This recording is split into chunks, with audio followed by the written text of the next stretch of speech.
Well, joining me now is the senior advisor to Benjamin Netanyahu, Mark Regev. Mr. Regev, thank you for joining me. In the last 2 hours, a letter from a number of Conservative members of Parliament has gone to the Foreign Secretary David Cameron, in which they're demanding that the UK no longer abstain on resolutions calling for ceasefires at the UN, and saying thousands of bodies lie under the rubble. In particular, a number of women and children have been killed is profoundly shocking. Too many Palestinians have died. And then this key line: by any measure, we are witnessing a catastrophe of precisely the kind the 1949 Geneva Conventions were supposed to prevent. What is your response to that? I think they're wrong.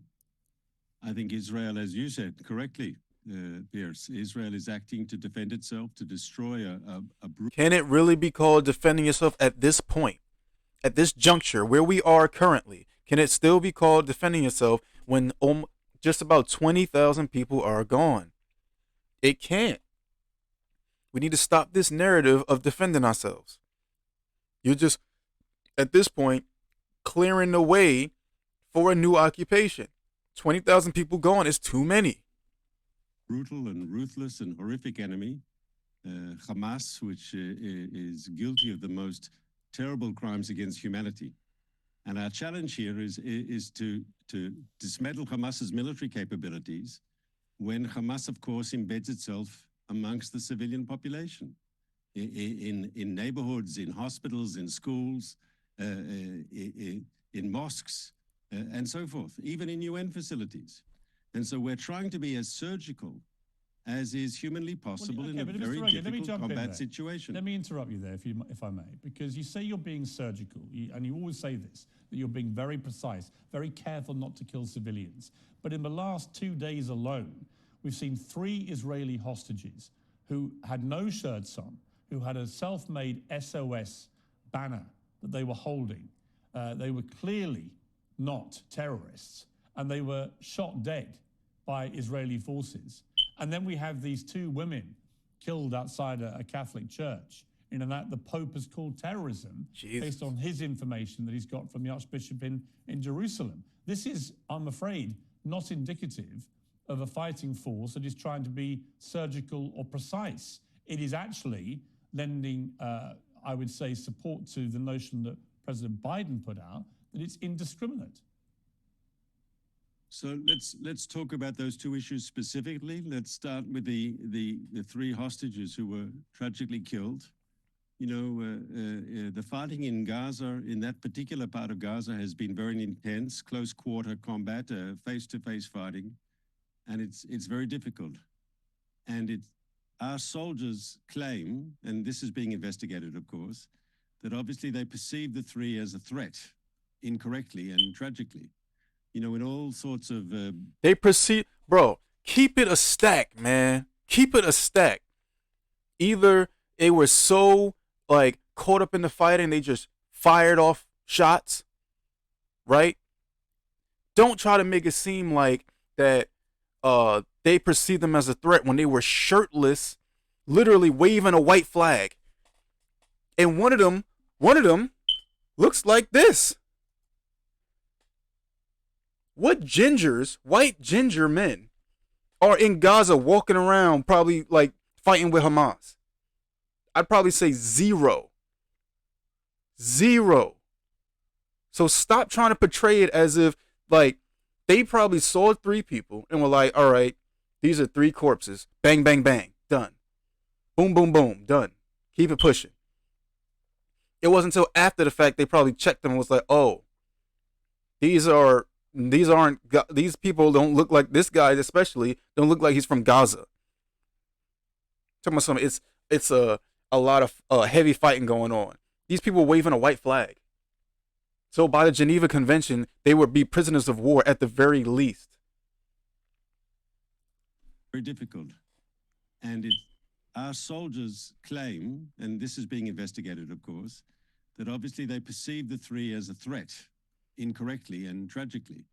You know, in all sorts of urban warfare, you have what the experts call blue on blue shooting. They were waving a white friendly fire. That would actually be blue on green.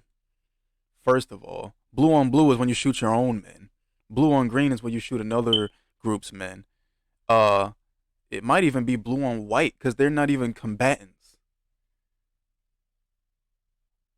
They're not even combatants. So why would they even be considered green or blue? What's up, Mappy? Wait, why are you? Oh, listening only. Where are you listening from? There hasn't been a white piece of cloth was SOS. You know, they were clearly not Hamas terrorists, unless you've been killing a number of Hamas terrorists who've been waving white cloths with SOS and surrender on them, which I don't think you have. These people were killed, and they were turned out to be Israeli hostages. I mean, it's an absolute tragedy. But to simply dismiss it as sort of blue on blue, it seems to me it wasn't an accident. They were deliberately killed, and they were literally holding a. Here's what you do, right? Here's what you do. Here's what you do. When you see people waving a white flag, here's what you do. You set up a perimeter. You have one group, 1 or 2 men going on one side, 1 or 2 men going on the other side. You slowly approach them, checking your sectors, making sure it's not an ambush. Either that, or you have them, first of all, they're naked or shirtless, slowly come towards you, guns drawn. You don't gun them down. What do I think about what's going on in Israel? I think Israel had a right to have an action taking out Hamas. Bombing 20,000 people was not the right move. What they should have did was send in soldiers and try to systematically look for Hamas and take them out. Probably would have been costly. Maybe you do have to do some type of bombing, but the amount of bombing they did was too much. And currently, as you see with these 3 unfortunate gentlemen that lost their lives, their soldiers need to go back to basic training, because you don't just gun down people waving a white flag. Like, this shit is killing me. It's hard to think of what do you think, Mappy? A more blatant killing of innocent people than this, isn't it? It's worse than blue and blue. You're the second Israeli I had in here. That's crazy. I'm curious. I'm so curious. What is people's thought about? Thank you for following, bro. What is like the average person's thought about what's happening? Like, are they in support of like what Netanyahu's doing, or are they just like, bro, what's up, Primo? Yo, what's up? This is an Israel stream. It's a whole Israeli stream. Like, what do you guys think about? Like, what do you, like, friends and family think about what's going on right now? I'm more curious about what people on the ground think. Because I'm sure I don't know how old you guys are, but I'm sure you or, like, someone you know is in the military. I know it's, like, mandatory service. So.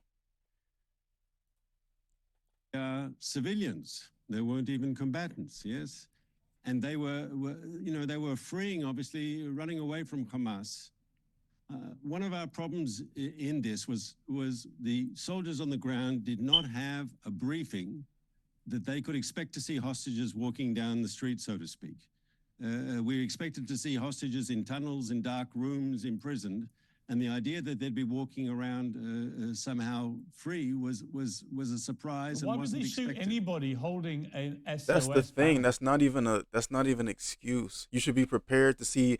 Is at the very, very minimum, you should be prepared to see Palestinian people surrendering, or like people who are giving up.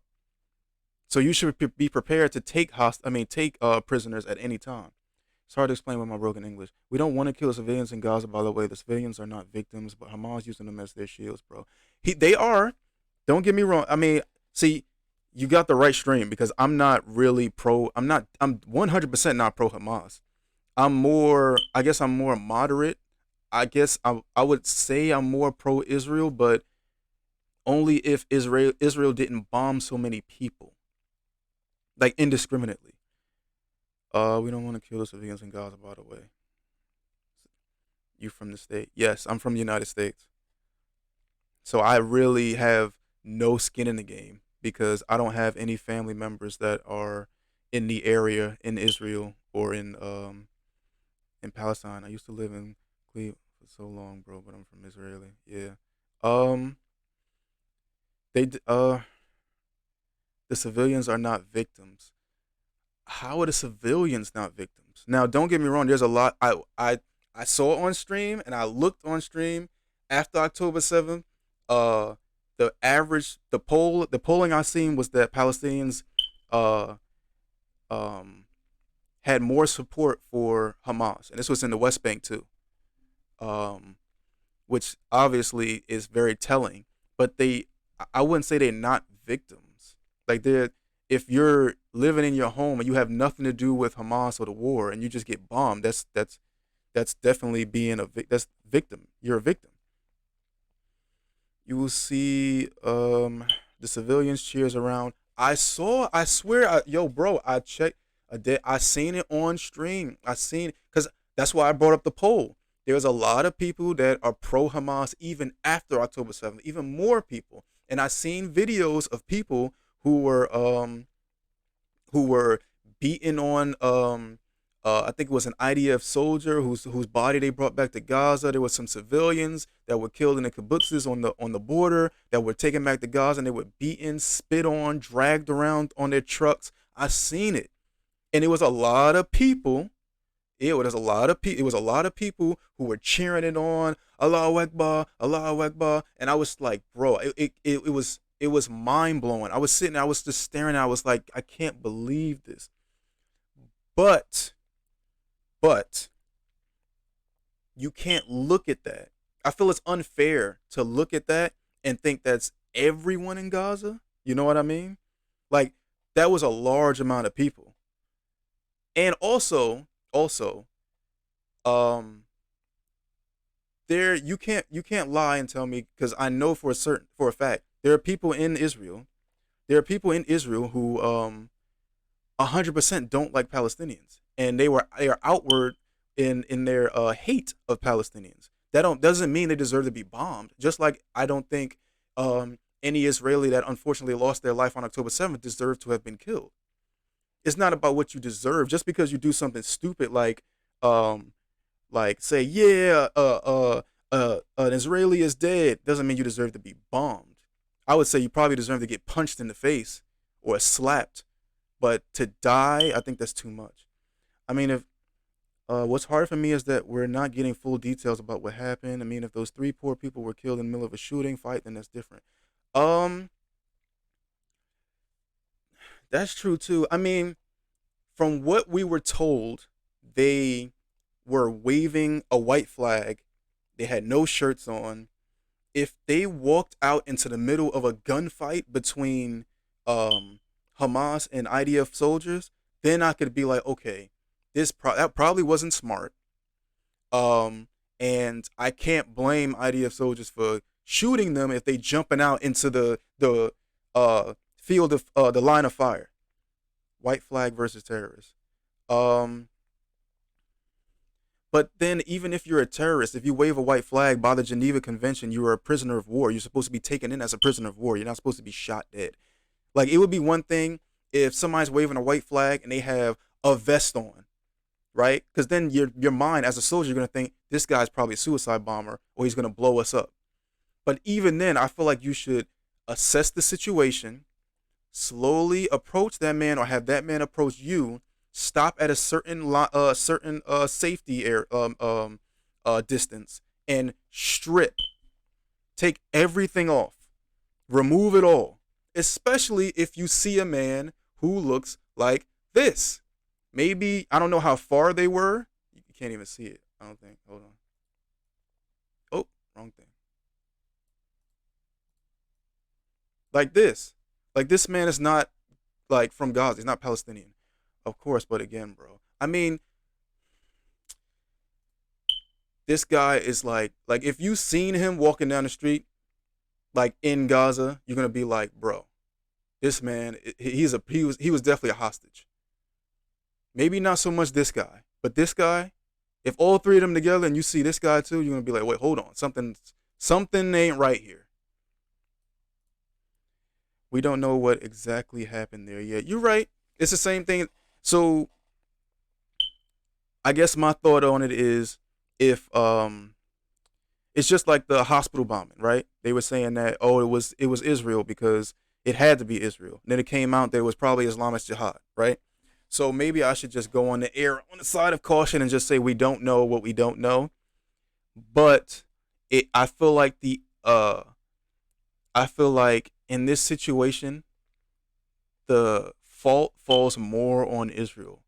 I mean, if you go back, the fault is 100% on Hamas because they kidnapped these guys in the first place. They wouldn't even been here if they didn't get kidnapped. But when you're rescuing them, your ROE, your rules of engagement have to change because you're fighting in an area, but your main purpose is to get the hostages, right? Like, yes, you're also fighting against militants who are trying to kill you, but you're also looking for these people. I can show you videos of 2 meter fights when the IDF soldiers keep fighting after getting hit by a nade. Link it. How clear your mind can be in this situation. Link it. I would see it. I'd love to see it. It's Bro, hard. Problems in this was the soldiers on the ground did not have a briefing that they could expect to see hostages walking down the street, so to speak. We expected to see hostages in tunnels, in dark rooms, imprisoned, and the idea that they'd be walking around somehow free was a surprise. Why and would wasn't they shoot expected. anybody holding an SOS banner? It is a crazy situation. It is a crazy situation. You're absolutely right. I just feel strongly because after we saw the people get kidnapped, in my head, I'm thinking like, bro, what if that was me or someone that was like my family member? I would be scared as fuck, and I would also be angry as fuck. So I would want the IDF to be going in with the mindset of let's rescue these people, not let's kill as many Hamas and Gazan citizens as we can. So much so that when they're thanks, Primo, and thank you. But yeah, I would want the IDF to go in with a mindset of let's rescue the hostages and let's rescue my family members because I can't do it, only they can. So imagine if you're like, let's say for instance, because we don't know, let's say for instance they were killed in a gunfight between Hamas and the IDF. I would still be upset because I lost my family member. You know what I mean? And I would be looking for someone to blame. And yes, you can blame Hamas, but it would be hard not to blame the IDF too because you're just looking for someone to blame. They shoot a Palestinian that was doing that? A Palestinian civilian? Your assumption, which could be correct, Piers, but it also might be incorrect, is that the soldiers who fired the shots. Hold on.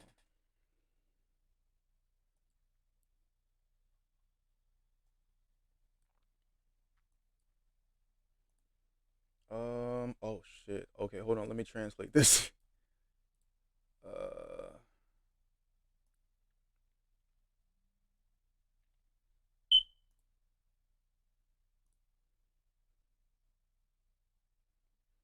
Did it? Wait, it didn't translate.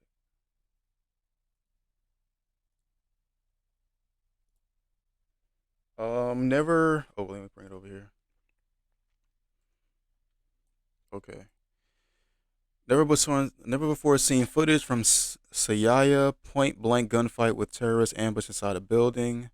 The combat engineering forces have been operating in the Gaza Strip since the beginning of the ground maneuver, and the documented released by the IDF spokesman from a helmet camera. A fighter is seen entering a building in the Sayaya area and eliminating a terrorist after a grenade was thrown at him. The wounded fighter managed to get up, row into contact, and eliminate another terrorist. Oh, that's dope. Hold on. This ain't gonna get me banned, is it? No blood. Okay, no blood or something.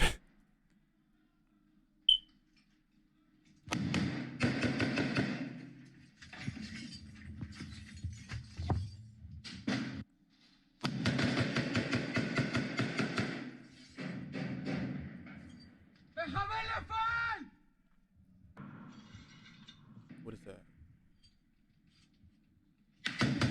Oh shit.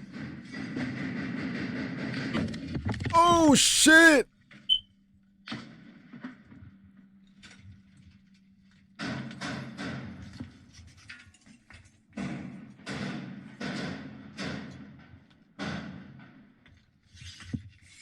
Okay, have fun, Primo.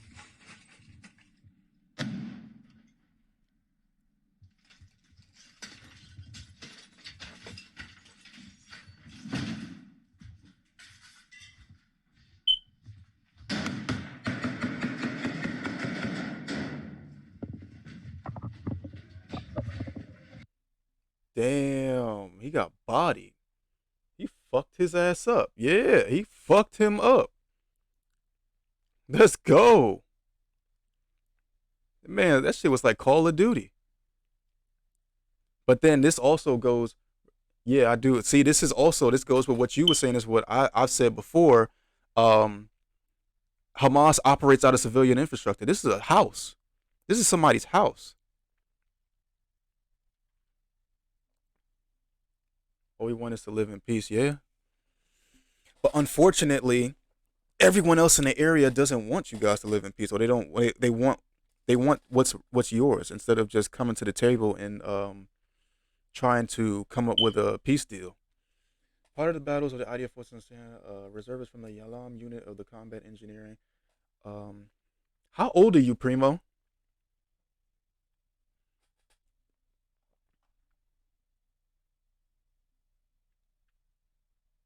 I don't know if Mappy's still here, but 29. Are you a reservist?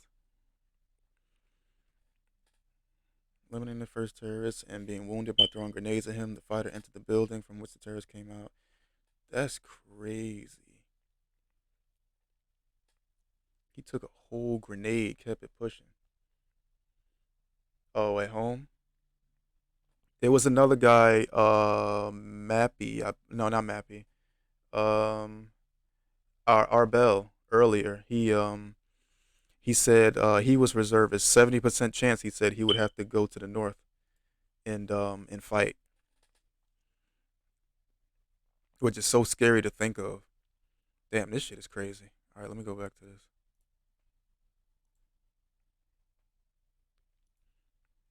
Saw all that, and this has to be investigated. Obviously, when it was over, all this was discovered, but we have to find out, and it has to be investigated. What did the soldiers see at the time? It's clear that they perceived that this was a threat. And we know that there was fighting in that area. There was hostile fire from the location, more or less, where the three were coming from, both before and after this tragic event. So we have to investigate. We have to get to the bottom. But I can tell you this: the chief of staff of the Israeli military, the most high senior officer in uniform, he spoke publicly earlier, and he said very clearly, of course, that the idea of shooting someone who is holding a white flag and so forth, that is against our code. That's against our rules of engagement. I was going to say it's against everyone's code. He even stressed it's not connected to them being hostages. Even if they had been Gazan Palestinians, that would have been wrong behavior. That's what I said. Conduct. And let me explain why. For two reasons. One, for moral reasons. Mm-hmm. It's against the morality of the army, but also from a tactical point of view, because if you can take prisoners, then you get information, you get intelligence. So how is this in other words, the idea. So it has to be investigated, but the chief of staff said clearly this is against our code of conduct. What has happened to the IDF soldiers who fired the bullets? So there's an investigation going on. Yeah, I mean, it's going to be an investigation, and depending on the investigation, there'll probably be a military tribunal and/or charges will be brought up against them by the military police, right? I'm assuming, based on what they find in the investigation. Obviously, everyone's emotions running high, and they're just going to call for blood. But we honestly don't know. Like Primo said, we don't know what happened until we know what happened. What did they see? Have they been withdrawn from the battlefield? Well, first of all, we have to see what the investigation comes out. How do you investigate if they're still out there fighting? Have you brought them back? No, I'm sure the ways the military does these investigations is always very thorough, because we want to learn the lessons. And let's be No, I frank, the understand, but families of the three just people... to be clear, do you know if they're still in active fighting, or whether the soldiers, I don't know, Piers. or whether the soldiers responsible have been withdrawn? I don't have the answer to that question. I simply don't know. I can ask the military and get you an answer. I mean, surely you would agree with me. It'd be pretty extraordinary if they're still out there having committed this atrocity. I mean, it's what it is. I mean, it's a tragedy. It's also an atrocity. 3 hostages who were literally fleeing for their lives to what they thought was the safety of their own side have been just killed in cold blood, having held a sign up saying SOS. I mean, at the very least, I think the world would expect that the people concerned who fired those bullets have been withdrawn from active service until this is properly investigated.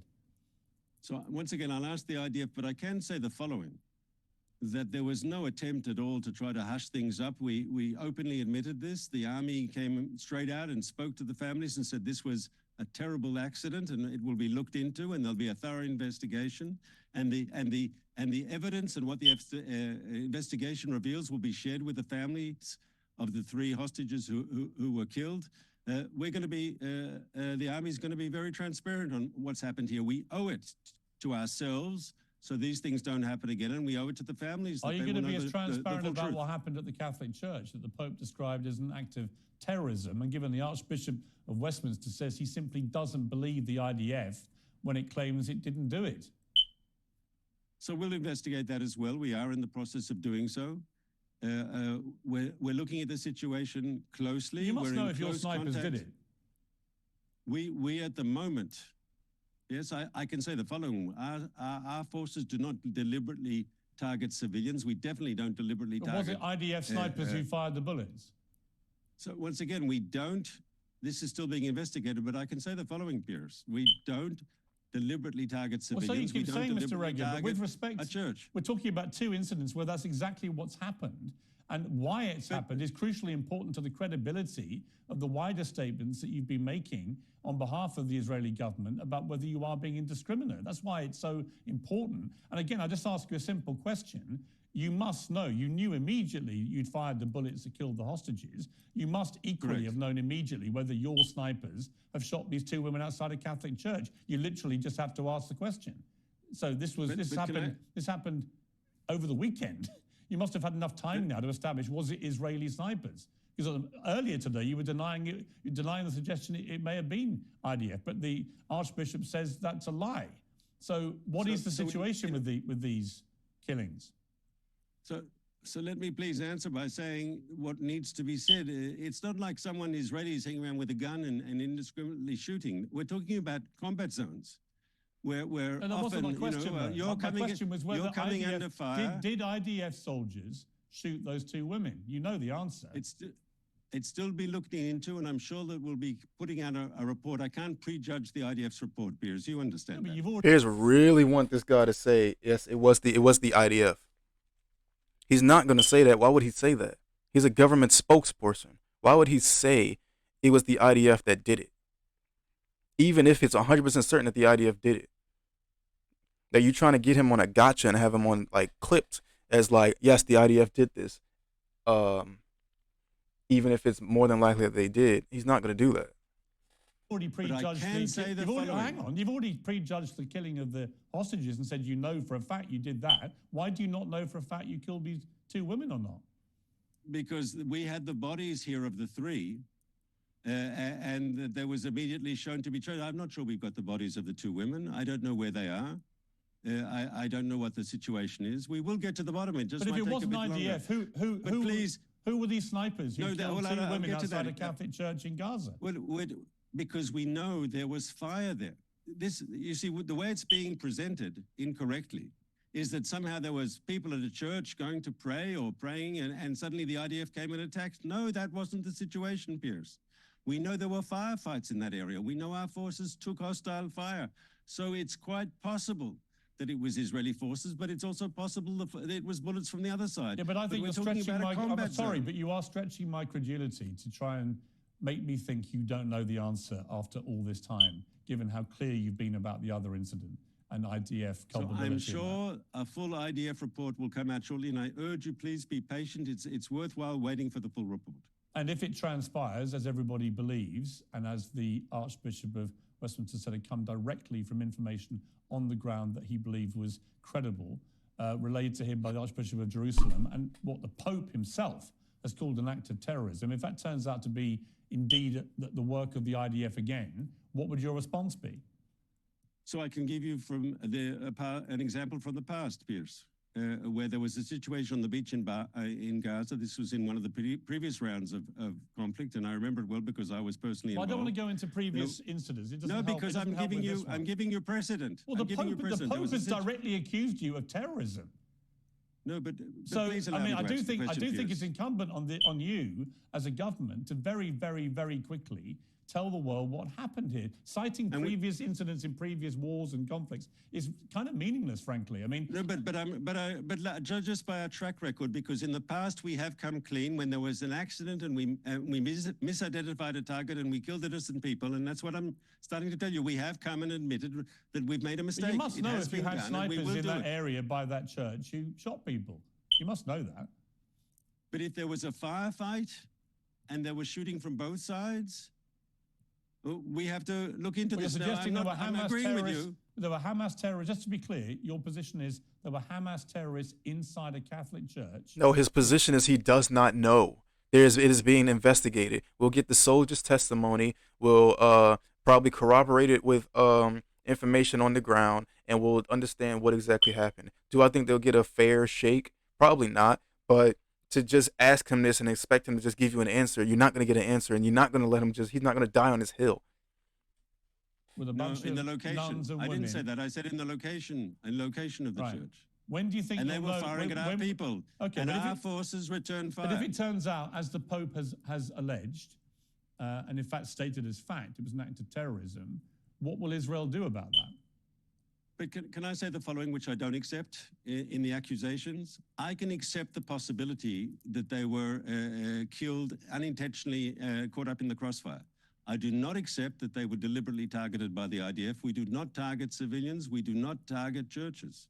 Right. And terrorism, the definition of terrorism, I know, but the problem is, again, with respect, is the deliberate targeting of the innocent. Yes, I know, but unfortunately, in the last 48 hours, you have shot and killed 3 Israeli hostages, and it is believed IDF forces have also shot and killed 2 completely innocent women outside a Catholic church. So this constant refrain that you're not targeting innocent civilians is not borne out by the reality of IDF forces targeting and killing innocent civilians. No, but no, I disagree. And if you'll allow me to finish the sentence, please, Piers. There's a huge difference between a policy that deliberately targets civilians, that's what Hamas does, yes, and between civilians inadvertently getting caught up in the crossfire between combatants, between the Israeli forces. Well, you call it crossfire, but the allegation is that all 5 of these victims were deliberately shot dead. The 2 women by snipers and the 3 hostages by IDF in the forces. first place, no.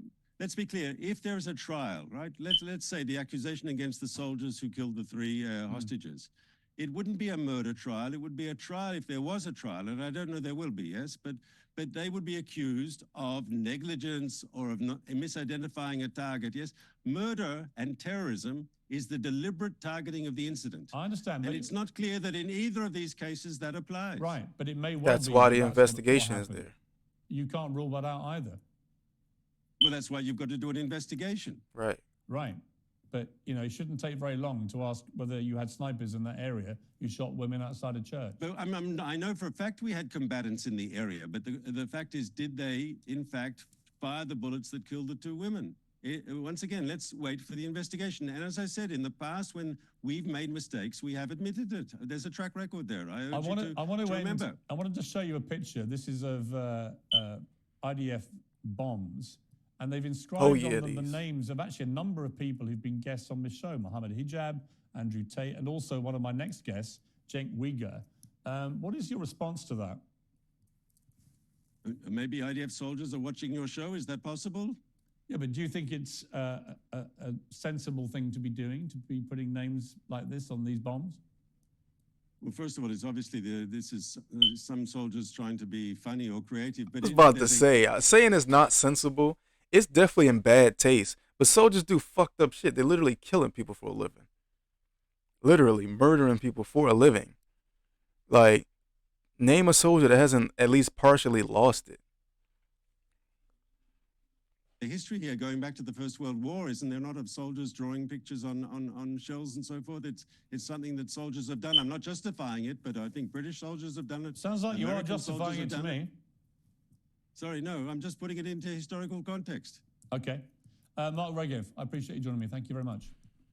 Thanks for having me, sir. Yeah, Pierce kind of got rolled there, bro. He tried it though. Oh shit, this guy, brother. This guy. I really want to do the Twitter roundup, but I keep seeing a new video, and I just can't. I can't help it. Welcome back to Uncensored. Israel's ambassador to the UK has emphatically rejected any prospect of a two-state solution. Here's what she told Sky News' Mark Austin. Is there still a chance for a two-state solution? I think it's about... She said no. She said no. No two-state solution. It's time to look past that and look toward the future. Two-state solution was a thing of the past. It was a thing of 1990, 1996, or 1998, 2000, 2001, 2005. It's a thing of the past. Nowadays, we're moving on to one state. Now time for the world to realize the Oslo paradigm failed on the 7th of October, and we need to build a new one. And in order to build a new one... Does that new one include the Palestinians living in a state of their own? Is that what it includes? I think the biggest question is, what type of Palestinians are on the other side? This is what Israel realized on the 7th of October. The answer is absolutely no. Well, her comments followed a stark warning by President Biden. I really want to find that clip because they didn't even let her finish this. I mean, they cut her off right there. I don't know what she said after that. Israel's indiscriminate bombing, as he put it, in Gaza is weakening international support, and the Prime Minister Netanyahu's right-wing government is making the prospect of peace increasingly impossible. Joining me now is Mark Regev, Senior Advisor to the Israeli Prime Minister. Mr. Regev, thank you very much indeed for joining us again. Just start, first of all, if we could, with Israel's ambassador to the UK, Tzipi Hotovely, coming out very strongly in this interview with Sky, in which she said there's no prospect of any two-state solution, and that's gone around the world. Do you agree with that? I mean, is that it? That's done, and is that Israel's position now? Well, we're obviously not close to peace at the moment. We're fighting a war against Hamas, and we're focused on winning that war. But in a long-term arrangement, we have a formula that is simple, and it works, I believe. And that formula is as follows. The Palestinians should have all the rights, all the capabilities to govern themselves, and they shouldn't have the powers that can hurt or threaten Israel. I think that's a sensible formula. So that they shouldn't have their own state? Well, it depends how you define the term state. I'll give you a two-state solution. Israel, for example. Well, I'll ask you the following question, Piers. Should the Palestinians, if they have a state, should they be able to sign, let's say, a military agreement, a military treaty with Iran? Should they be able to have an army, an air force? Should they have all those military powers that could theoretically threaten the state of Israel? And the answer, in our view, is clearly no. Why should they be prohibited from having... My question would be, why should they be prohibited from having exactly the same rights as a state to Israel? Wouldn't that be ultimately the way you actually achieve peace? Not allowing the Palestinians to have the same rights as Israelis has just not worked, has it? I mean, demonstrably not worked. On the contrary, if this is going to work, it has to be based on realism. We can't base peace on assumptions that just aren't founded on reality. And Yitzhak Rabin, the Prime Minister of Israel, who wanted to make peace with the Palestinians, who was the Prime Minister at the time of the signing of the Oslo Accords, he gave a speech, and he was very clear. He said that the Palestinians will have less than a state. Yitzhak Rabin said, the man who was shot for his efforts to move forward on the peace process. He said that the future Palestinian areas will have to be demilitarized. He said the Jordan Valley, that area on the eastern edge of the Palestinian territories, would have to remain under Israeli control. The idea that a Palestinian area will have to be demilitarized in any future settlement, that's common sense. And it's been reported, and the ambassador said yesterday the same figure, that I'm of two minds on this, and I didn't want to say anything, but I'm of two minds on this. One, I feel like on the Israeli side, they do have a point. Palestinians have historically supported terror organizations and Islamic Jihad against Israel.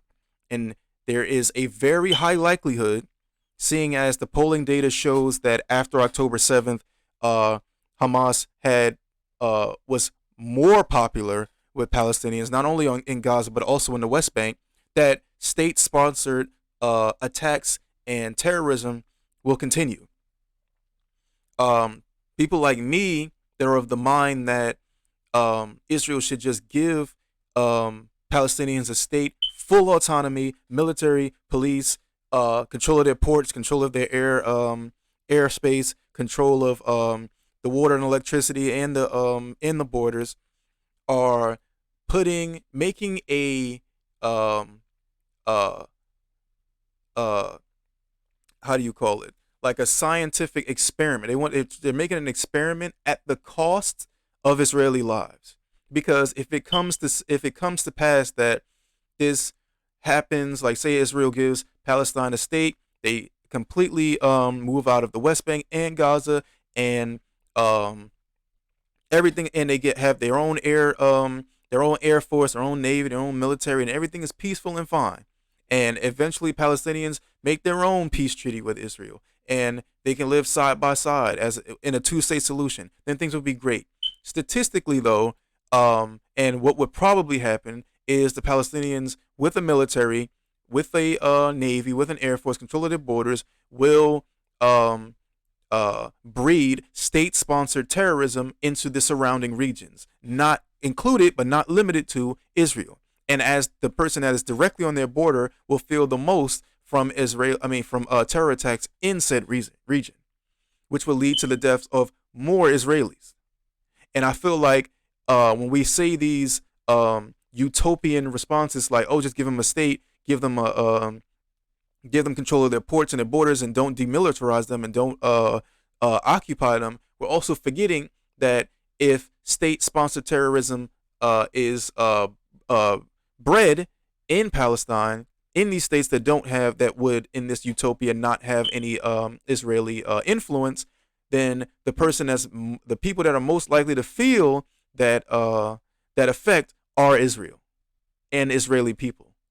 So it's easy for us in countries that are separated by by Palestine, by oceans, to just go, okay, just give them a state. But when you're living there, it's a little harder and a bit naive to just say, give them a state, give them a military, give them control of their borders, give them control of their ports, just give them everything. So it's actually really naive. Israeli Defense Forces so far killed 7,000 Hamas terrorists. Do you agree? Is that the figure that you think is correct? And if so, again, I think I've asked you this before. How do you know? Well, this is what our intelligence is telling us. This is more or less the figure. We've been hitting Hamas and we've been hitting their military machine very hard, and we will continue to do so until we've dismantled their military machine and taken out their top command structure. How many civilians have you killed? Well, once again, that number is, we're relying here on Hamas numbers. We don't want to see a single civilian killed. You know that, Piers. Well, what does your intelligence tell you? If it's so sure about the number of Hamas that have been killed, how many civilians have been killed? You must have the same intelligence, surely. I agree, but I told you I wasn't sure of the first number either. We're working on approximations. What I can tell you as a matter of policy is we want to keep the number of civilian casualties to the bare minimum. But we face an enemy that deliberately wants to see those numbers rise, because they see that as a way to pressure the world, to pressure Israel for a ceasefire, because that's the lifeline. No, they don't want that. Oh, you actually know what? You're right. They do want the numbers to rise, but it's not up to them whether the numbers rise. It's up to y'all. Stop bombing, stop killing, and then there will be no numbers that go up dramatically. We didn't get to this 20,000 figure because Hamas just fudged the numbers. We got to it because you kept bombing indiscriminately, and maybe also Hamas fudged the numbers. But we wouldn't be here if you didn't bomb indiscriminately. Stop trying to point to the other guy when you're the one that started this. Hamas, we are destroying Hamas spears. In the north, we're seeing more and more Hamas terrorists surrender. You've seen pictures today from a particular hospital where we saw 70 Hamas fighters come out with their weapons above their heads and surrender to the IDF. But what we're also seeing, Hamas Mr. military Regev, if I may just pick up on that, we're also seeing the President of the United States, your biggest ally, coming out and saying that Israel is using indiscriminate bombing. Now, that is a breach of international law. He's basically accusing you of committing war crimes. So we are not carpet bombing the Gaza Strip. We are not indiscriminately targeting Why does America's president houses. think you are? Well, I think the people who are familiar with the information know that we have a rigorous process of target Are you saying selection. he's not getting good enough intelligence? I don't know because his remarks weren't recorded, they were just reported. And I don't know exactly how he said it or in what context. But I do know Well, he this. used the phrase indiscriminate bombing, and as you know, that is a war crime. If that is the case, So that is not correct. That is not correct. Israel does not indiscriminately bomb Gaza. You can actually see the pictures. You see a house that is standing next to a house that has been destroyed. When there's a Hamas target, we go after that target. We do not, I repeat, do not indiscriminately bomb in Gaza. CNN has reported today that 40 to 55% of the 29,000 air-to-ground munitions used by Israel have been unguided dumb bombs, which have a lack of precision and therefore expose a much higher threat to civilians in densely populated areas. Is that figure correct? No, first of all, I would reject the use of the term dumb bombs. There are different types of munitions, and we don't target a facility, we don't target a site unless there is clear intelligence that there is a Hamas. Unless I'm bugging, right? Unless I'm bugging. Aren't most bombs dumb bombs? Not every bomb is guided, like a smart guided missile. Like most of those are like Tomahawks, JDAMs, people that like surface to air missiles or surface to ground missiles, ground to ground missiles where it's like, we're firing in this direction and then the targeting comes on and fires in whatever general position, right? If you're dropping a bomb from, say, a plane, or you're dropping a bomb from, say, or shooting it from like an aircraft carrier, right? Those can be dumb bombs too, but those aren't. I wouldn't say that those are unguided. There's a human pilot guiding those missiles. Target that needs to be taken out. I want to stress that again and again and again. We have rules of stages that must be met before we target, before we use munitions. There's a process of identification, of intelligence analysis, of then a discussion, what is the correct munitions for that particular target, and only then will we act to destroy the target. New British Foreign Secretary David Cameron, former Prime Minister, of course, has come out today and said that extremist settlers, by targeting and killing Palestinian civilians, it means on the West Bank, are undermining security and stability for both Israelis and Palestinians. Israel must take stronger action to stop settler violence and hold the perpetrators accountable. We are banning, this is the UK, those responsible for settler violence from entering the UK to make sure our country cannot be a home for people who commit these intimidating acts. Strong words from Mr. Cameron. Your response? Well, we're as a government, we're opposed to any sort of vigilante violence, and we will arrest people who are involved in it. From our point of view, anyone who acts that way is acting against the law, and we'll bring the justice system down against them. We'll make arrests and people will go to jail. But I think it must be said that if one looks on the violence in the West Bank, and of course we condemn and we act against vigilante Jewish violence, but the overwhelming majority of the violence, 99% of it, is in the other direction. And that has to be put in perspective. What does your we have no intelligence tell condolence. you? Do your intelligence figures, what do they tell you in terms of number of Israelis killed on the West Bank by Palestinians since October the 7th, and conversely, the number of Palestinians killed by Israelis? So first of all, we had that terrible attack in Jerusalem just last week, which you'll recall. I just wonder whether you know what the relative figures are. No, we've taken out many more Hamas terrorists because what we've tried to do over the last few weeks since this crisis I thought started. Hamas didn't operate on the West Bank. I've been repeatedly assured Piers, that. of course it does. Piers, of course they operate on the West Bank. They're not the government on the West Bank the way they are in Gaza. So what are the numbers then? Hamas cells. You have Hamas cells across the West Bank. Right, but what are the numbers, cells that Mr. come up- Regev? How many Palestinians have died on the West Bank since the start of this, and how many Israelis? I can't give you a figure. I didn't bring that to the interview, and I apologize. Maybe you have a figure for me. I just know that it's. I don't have the precise numbers, but I know it's massively higher number of Palestinians. Yes, it have been is. killed. But once again, we're not talking about civilians. We're not talking about uninvolved people. But We're many of them talking are about civilians. Hamas terrorists. And No, they're I disagree. and honestly, we are being as surgical. Listen, we're being surgical. as you know, I've always said Israel has a right to defend itself after what happened. I stand by that. The proportionality of that response, I think, is becoming increasingly concerning to everybody, including the American president. But I think on the West Bank, it is inarguable that the behavior of these settlers, the extremist settlers, is completely out of control now. And surely you would see that that is, aside from everything else, that is the least justifiable part of all of this, isn't it? But I'm not justifying it. Neither is the government of Israel. If people are acting in a vigilante way, the state will act against them. They'll be arrested and they'll go through the courts. And if they've committed crimes, they'll go to jail. There's no excuse for it. No one's justifying it. All I'm saying to you is the government of Israel acts firmly against extremist violence. But to be fair, I can ask you, does the Palestinian Authority on the West Bank, do they act against their extremist violence? And the answer is no. Do you know, we're talking, what is it? We're close to 70 days since the October 7th massacre. And the Palestinian Authority, the so-called moderates, have yet to condemn that terrible, atrocious attack against civilians. That's the difference. Okay. We condemn extremism. We fight extremism. What do they do? Last time you came on, I asked you whether we could have an interview with Prime Minister Netanyahu. He's not given one yet to any European television network, as far as I'm aware, outside of Israel, and he's also talked to American networks. I ask you again, will he come and talk to us? I have to tell you, he hasn't done an interview at all since we spoke last. So Right. don't feel discriminated against peers. He hasn't done a single interview. When he starts doing other interviews again, your name will come up. Thank you. Mr. Regev, thank you very much indeed. Appreciate it. My pleasure, sir. Pierce tried to plug at the last second. All right.